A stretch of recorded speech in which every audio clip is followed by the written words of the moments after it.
Today we are going to work on our trellises in the dome. So we're going to start with a few of the options that you could purchase from the store and why I chose not to use any of them. So first off, we have your really nice metal trellis. One of these trellises will easily run you $75 to $100, which is the main reason I chose not to go with this. I needed a lot more trellises than one of these guys, and you'll see what I ended up doing cost me the same amount, and I got 7 times this trellis. So, option number 2, probably the least expensive option is bamboo stakes. You can use these to create either a tent shape, you could set them just apart from each other and wrap twine around them to create a trellis that way. They're movable, they're really inexpensive, and they're a great way to get you through the season. Option number 3 is a wooden trellis. These have not proven to be the most long-lasting. While they look nice and give a good aesthetic appeal, you could see the bottom of this one has almost entirely rotted away. We've had this one for about a year. And his partner in crime over there is already missing one of the support slats. So not the best for longevity.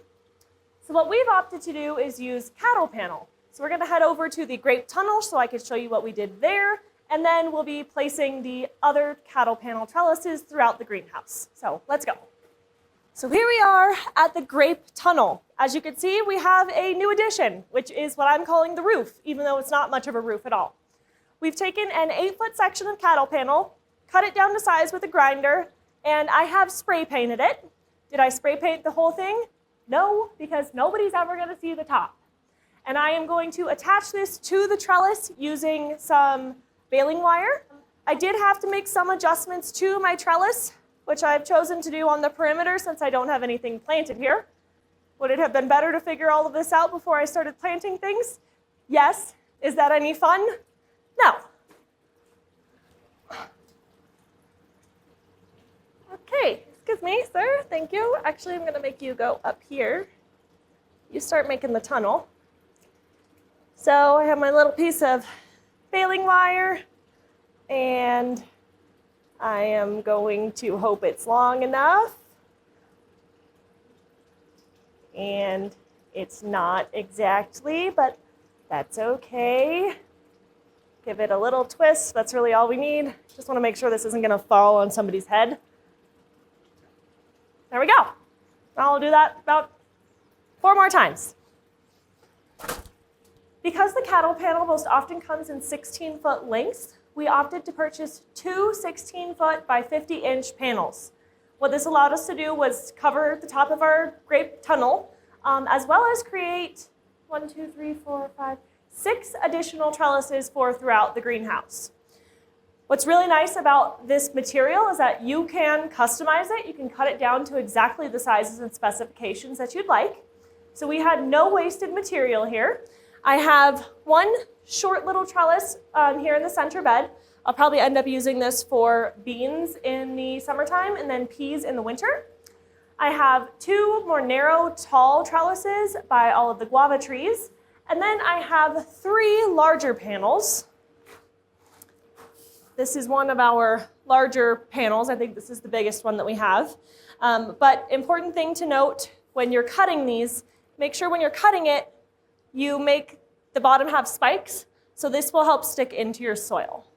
Since these are going on the perimeter, again, I only painted one side. Nobody's ever going to see the back. Do you have to paint them at all? No, you could leave them as raw metal if that's what you choose to do. I just wanted everything to match because I'm a little bit crazy that way. You'll learn that if you don't know that already.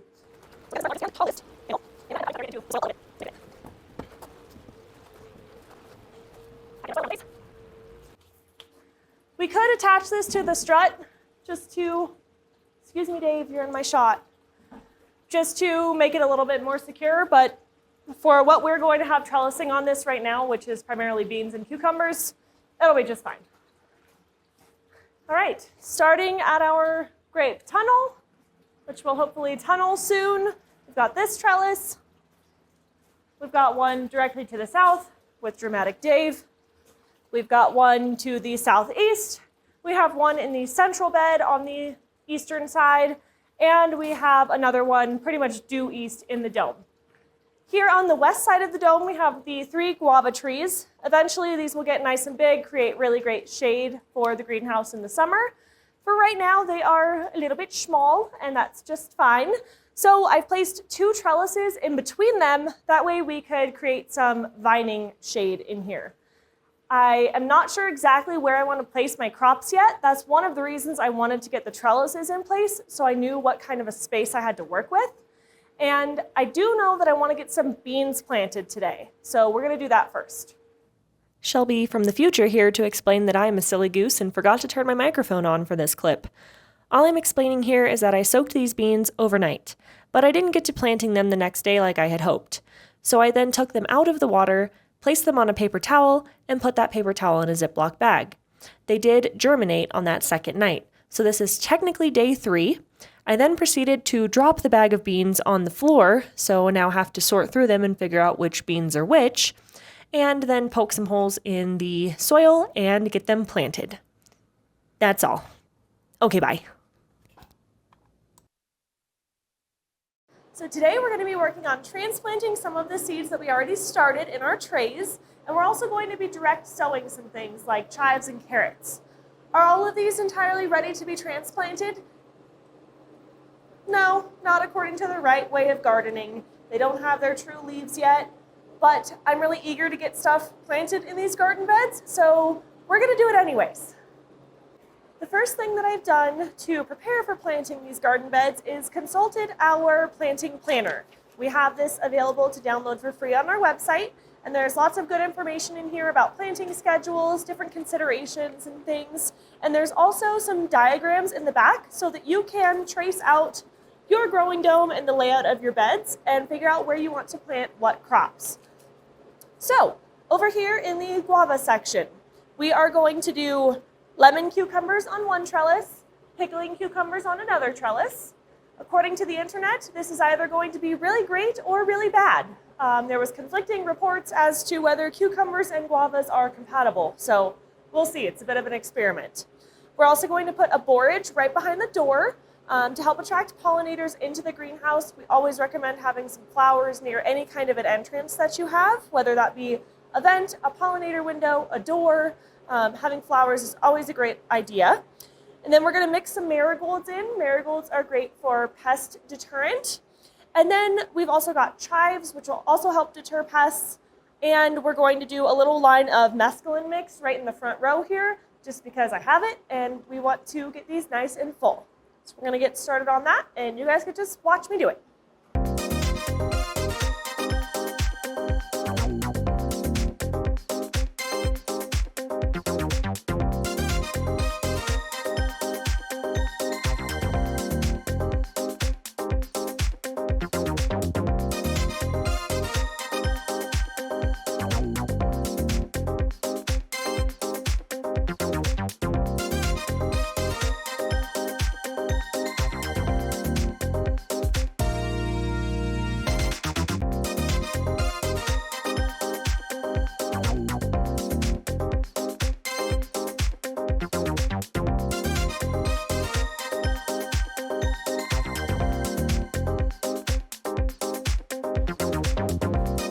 With mesclun mix, you go ahead and just scratch the surface a little bit and sow these seeds pretty much right on top of the soil. You don't need to bury them at all. So I'm just going to take my little tool here, shimmy to soil in between my marigolds.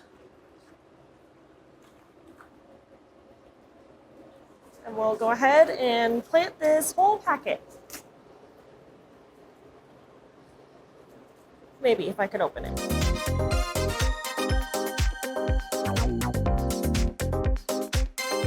Next section that we're going to work on is our grape section. So this is the southwestern corner of the dome.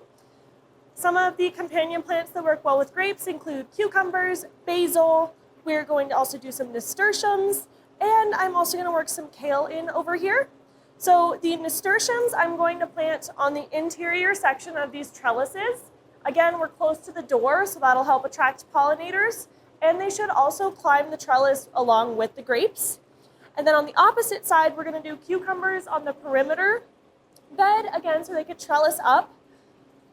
When we actually have the grapes fully established and they are growing to their full potential, we probably won't do a mixture of plants on these trellises because they will need all of the space that they can get. But since we are in July already, I don't think our grapes are going to make it all the way across. So we're going to go ahead and utilize the space while we have it with those cucumbers.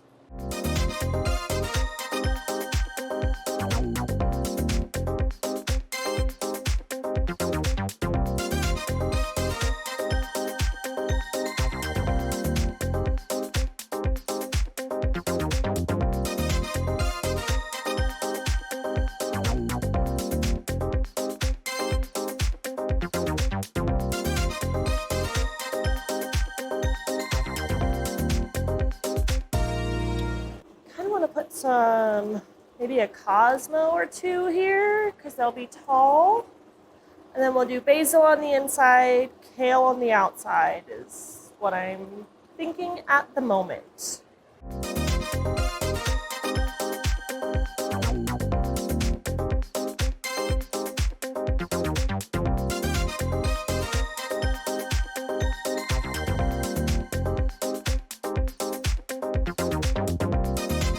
I don't want to overplant this area because the nasturtiums will start to trellis up and out. They'll create a nice covering for our soil. I want to give the cosmos plenty of room. The basil will probably get nice and big, and so will the kales. So I'm trying to keep in mind how big these plants will be at maturity when I'm picking where I'm placing them. So over here in the perimeter of our southwestern side, I am going to end up putting 2 tomatoes here. My tomatoes aren't quite ready to transplant yet, so I just have these cages here as placeholders. And what I am going to do is I'm going to put a basil patch in the middle and work some marigolds in around the edges.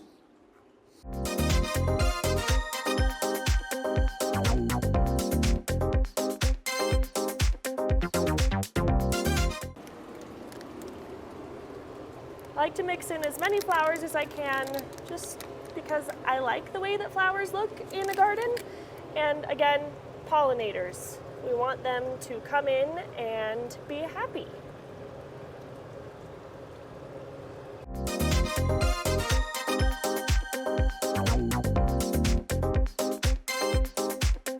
I'm not going to do too much planting on the remainder of this perimeter section because we are still waiting for electricity, which is going to come in right here, and there will be a conduit that runs around the perimeter. So I don't want to do too much planting because I don't want to get in the way of what the guys are doing.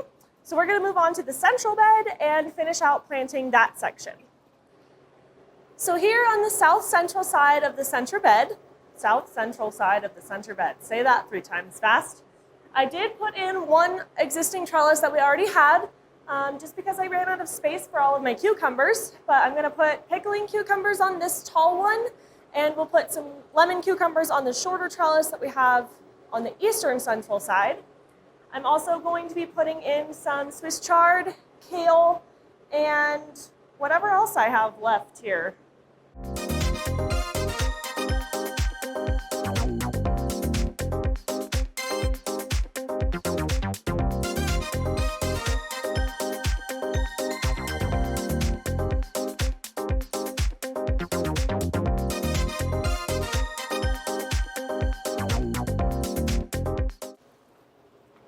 On this central eastern side, I went ahead and planted the rest of our lemon cucumbers here on the shorter trellis. I've reserved a spot for a tomato, and I've also planted a borage. The reason I planted a borage right here and also right here is because this is a pollinator window. So this opens and closes with the temperature and allows the pollinators to come and go freely. So I will have a pot on the outside of this window that will also have a borage plant. I've just picked borage because it's pretty easy to grow and the bees really seem to enjoy it. You can do any kind of flowers really, but this will help create a little tunnel for them, a little guidance to get them in the greenhouse and help us pollinate all of the other things that we're going to be growing in here. One of the few crops that rosemary is friendly with are carrots. So I did a little carrot patch right here next to the rosemary. I'll see you guys tomorrow. Hello! So it's been 2 days since we planted, I'd say about 2/3 of the growing dome. We're gonna go around and check on all of those little starts that we planted. I I did lose a couple, but that's okay. We'll talk about it and we'll figure out a game plan of what to do next. We're also going to get the other third of the dome planted. I've checked with the guys that are doing the electrical. They will work around everything. And we're going to start another tray of seeds so that we can get some more variety in here and also just get some succession started. So let's get growing. Okay, turns out there was a lot to plant. So I went ahead and planted everything, and now I'm going to show you what I did. So over here by our door, look at those beautiful sunflowers. Those nasturtiums were already there. I added a green chili right here. These are the pickling cukes. None of that has changed. I added some more green chilies right here. We have our chocolate cherry tomatoes, basil, cosmos, more tomatoes, marigolds. Back behind the cucumbers, I did some more green chilies, tomatoes. This is our jalapeno, cilantro, tomato section. Over here we have some okra. In the front, I planted some eggplant, more okra, another tomato, more okra, eggplant in the front of the bean trellis, more okra, another tomato, our Swiss chard, borage. We've got these romaines I left as little bunches. We'll see if these do any better. Cosmos in the back. This is my little extras section, as I've decided to call it. So the 3 tomatoes I didn't have a spot for, kale, the teeniest, tiniest little jalapeno you've ever seen, some more brandywine tomatoes, and then I put a kale back behind our carrots. So this is what we have left. I still have this whole tray. I'm gonna let these continue to grow and get a little bit bigger, get some true leaves on them, and then we'll find places for them. If we have to do some pots, we have to do some pots. And then back here, these flowers are intended for hanging baskets, so I'll be working on that in the next couple days. I do want to go ahead and direct, so my melons right here, where did those go? So we're gonna do sweet passion melon right there on this trellis. I'm going to try to relocate that pickle cucumber with his friends. I don't know how successful that will be, but we'll give it a shot.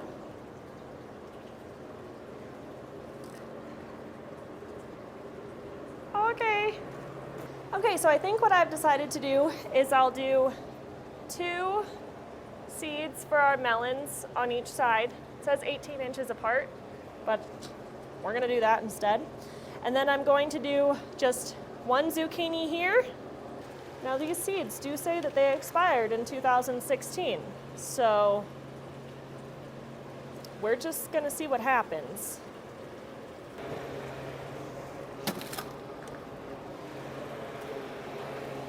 Last thing we're gonna do today is pick off the extremely crunchy leaves off of this guava. Good morning. So there's not too many updates to be had. Since we've planted the greenhouse, I've just been watering it, but I do want to talk a little bit about some of the trees that we've planted and the rosemary bush today. So this is our problematic guava. It is suffering a bit, but I did go ahead and prune back the lower branches that didn't have many leaves left. And I also trimmed it on the top. There was a little, probably 4 inches sticking off of here that was just a stick. So I pruned it back to the closest main healthy-ish looking branch. So hopefully it will keep recovering. It seems to be doing a little bit better. Dave is looking a little bit more like a palm tree than an avocado, but it was showing a lot of signs of rusting on the leaves that were lower down on the trunk here. So I cut a lot of those off. This one also has a little bit of signs of it, so you can kind of see what I was dealing with. This is not as severe as the rest of the leaves, so I'm going to leave that one. But what I've determined is that I've either been overwatering, underwatering, or our water has too much salt in it for Dave's desires. So I am going to put a moisture meter at the base so I can keep a better eye on the moisture levels in this area. This is a moisture meter. There is one that comes with all of our greenhouse kits. You can also buy them online. This one's a 3-way, so I'm going to make sure it's on moisture. So you might see the needle move ever so slightly, but it does look like we are pretty moist with our soils right here. I'm not going to water today in any of the raised beds because I did do a deep water yesterday, And I'm going to let this area dry out a little bit because avocados don't like to be super wet. The rosemary is looking pretty good. I did notice I do have some yellowing leaves, which is likely due to overwatering. So again, I'm going to utilize that moisture meter to keep a better eye on the soil moisture levels over here. But I am going to give the rosemary a bit of a haircut today, mostly in the back where it's pressing up against the reflectix. That way we can get it to grow out this way. And I'll also be pruning some of these tips to encourage the growth out as well. So when you're pruning a rosemary bush, it is best to do this in the winter time or in the fall, early spring, not in the summer, but it is the summer and I need to trim this. So to encourage new growth in this direction, I am going to take these small little tender pieces and cut them back about 2.5 to 3 inches, and that will help to encourage some new growth. Rosemary will not grow on old wood, which is why you see a lot of woodiness down here. It does still look a little bit crazy, but I did go ahead and clear off a lot of the branches that were back here, pushing up against the reflectix insulation. And you can see my little pile of rosemary here. It's actually quite a large pile, but I will figure out how I'm going to process that. And we will let it continue to grow. You don't want to prune too much of the plant at one time. Prune one section, let it regrow a little bit, and then you can prune the rest. So lots of our starts have popped up. The direct sowed mesclun mix is coming up nicely. Our cucumbers have taken well and are getting true leaves. We have some chives coming up. Our guavas look pretty good. I'm pretty happy with how they are progressing. Even our little disgruntled one over here seems to be coming back. Oh. I don't necessarily have the proper tool to be getting these seeds out of this tray. I just happen to have this really tiny Barbie-sized shovel, which seems to be doing okay. So this is romaine. I am planting this around the base of our grapes. I'm leaving them as clusters, and I'll go back and thin them out as they start to grow a little bit more. But I'm worried with my extraction method that I might be traumatizing them. So I've put some of the romaine lettuce around the base of the grapes. I've added to our basil patch here, and we also have some more romaine lettuce around this grape as well. I'm just kind of trying to fill in some of the empty spots. So here we have an existing patch of basil from the last time that I transplanted. So I'm just gently taking these out of their cells. Just gonna add a few more. So we are now over on the southeast side of the dome. I have a tomato here. We've got one of our bean trellis and some okra. I'm gonna put another little patch of basil right here by our tomato. And we'll also work some marigolds in over here as well. Over here in the central east bed, we have a bit of a pepper patch, and we also have some chard on either side here. So I'm gonna go ahead and put some cilantro mixed in with our peppers. As you can see here, my poor little borage is not going to survive. So I'm gonna take this one out. And we're going to put some cosmos in here. We do have cosmos all behind the bean trellis right here. So we'll add a few more just to help attract our pollinators through the pollinator window and into the greenhouse. And then in the front, I will put, what do we got left? Let's see. I'm just gonna put a jalapeno in here just because. So this section of the greenhouse is looking a little bit more bare than the rest. The fan does blow right here, so I have opted to put carrots, which I do see a few signs of germination, which is great. And then we threw some tomatoes in here, a pepper, a kale. This was kind of just like the leftover area. None of them appear to be doing very well, so I am gonna go ahead and replace them with some of our better looking starts and see if we could get this area to fill in a little bit more. When you plant things by your fan, it's really important to remember that this area is going to dry out a lot quicker than the rest of the greenhouse. Tomatoes like to be covered, so. Pretty much only the leaves are left sticking out of the soil. So we are going to go ahead and transplant Swiss chard over here by our borage and our tomato. We'll also work in some jalapenos. We will direct sow some carrots and some radishes by our cucumbers. Great, so as you can see, it's getting a little bit warm in here for me and for these small plants. So I'm gonna stop transplanting for now. Our first order of business today is trying to rescue the avocado. So I thought I was either overwatering or underwatering it. I've tried experimenting with different moisture levels in the soil, and it's still not happy. Pretty much all of the leaves are now brown and crusty. So I do have lots of new growth. I see lots of new buds coming in. Here is a close-up of what we are working with here. But we have new buds, so there's hope. I don't think it's dead yet. I think we still have a shot. My thought is either it's getting too much sun. It came out of a dome with an established fig tree that provided a lot of shade. So I've taken it out of the nice shady dome and put it right in the sunshine. And number two, the sand that I used, I'm wondering if maybe that had some salt content in it. That's the other reason that leaves on avocados will turn brown, is that there's too much salt in the water is typically what happens. But I'm watering everything in here with the same water and everything else seems to be doing really well, so I don't think that's the issue. I have my nursery pot. I filled the bottom with the paella soil, and now we're gonna try to dig this guy up. I'm gonna go wide so I don't hurt the roots. I know the root ball is not this big.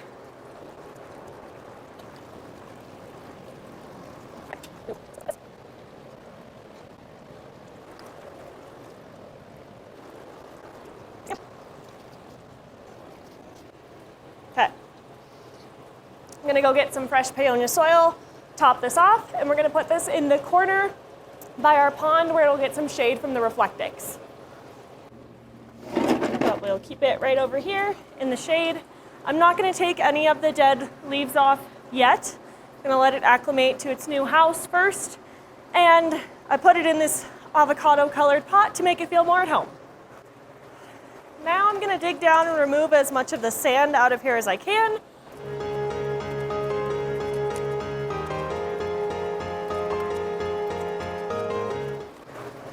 Gonna fill this in with the same 50-50 paella soil blend.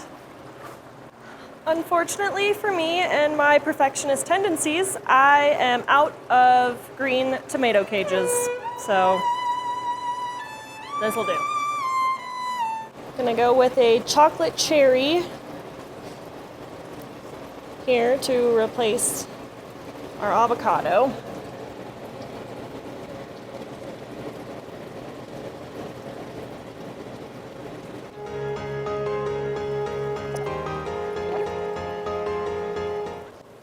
Now, I need to work on potting up the rest of these because I don't have that much room left in the raised garden beds.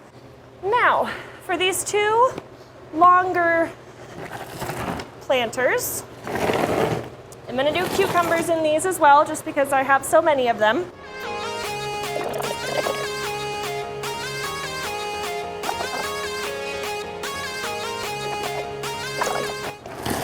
We have this pot that we're gonna put a tomato in. And we'll also pot up the rest of the brandywine tomatoes that we have.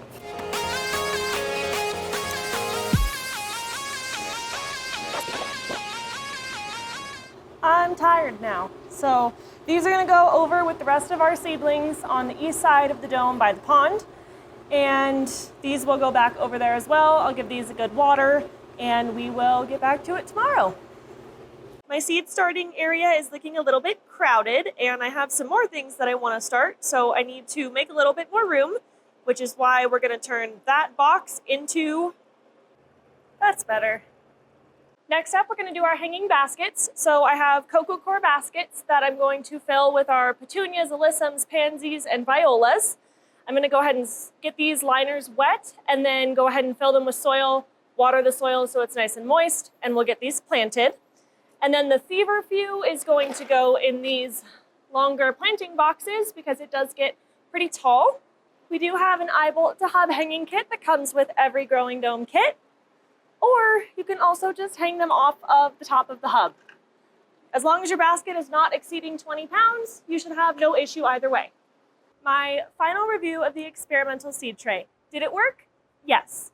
I probably wouldn't do cucurbits in this again just because they already don't transplant super well, and getting them out of these cells is a bit difficult. I would say that's probably my biggest con, is getting the stuff out of the cells. They are super long lasting. They do work. Will I personally be using them again? Probably not. I like the ease of use of the plastic, and those are also reusable. So that's my review. Good morning. Today, I just wanted to give you a little bit of an update. I have basically just been trying to keep everything in here alive, which I think I am succeeding with so far. All of our plants are doing really well. You could actually see them from all the way over there, so that's exciting. And I have gone around and thinned out some of the plants that had multiple starts coming out of the same area. Other than that, I've just been watering, and I did go ahead and hang up our hanging baskets as well. Today, I'm going to be starting a few different seeds. We're going to do some fennel and some beets, which are going to be upcoming plants of the month. So I'm going to be doing some experimenting with those for you guys. And I'm also going to be starting some other greens, herbs, and flowers for our garden tower, which is a worm composting system. So we're going to go ahead and get some of these seeds going, and I will give you a little bit more of an up-close and personal look at some of the beds. The avocado is starting to try to make a comeback. We've got new growth coming in, so I think it's liking this spot a little bit better. Pumpkins are starting to take off. This guava is still losing leaves, but these are some of the new ones, and they look really nice and healthy, so we're gonna just keep crossing our fingers there. Mesclun mix has come up. Cucumbers are looking good. The other guavas are also looking fine. And I did happen to drop some spinach seeds, so I planted some spinach back here as well. This is going to be the spot for some of our fennel, so we're going to save that for later. Everything else over here is looking nice and happy. I did plant some beet blend over here, so we'll see how that comes along. Beans are starting to take off and use our trellis. Yay! And everything else is also looking really happy.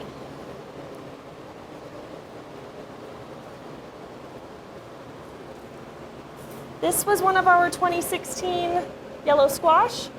Came up within a couple of days, and it's looking really healthy. And this one also just came up. It just took a couple of weeks.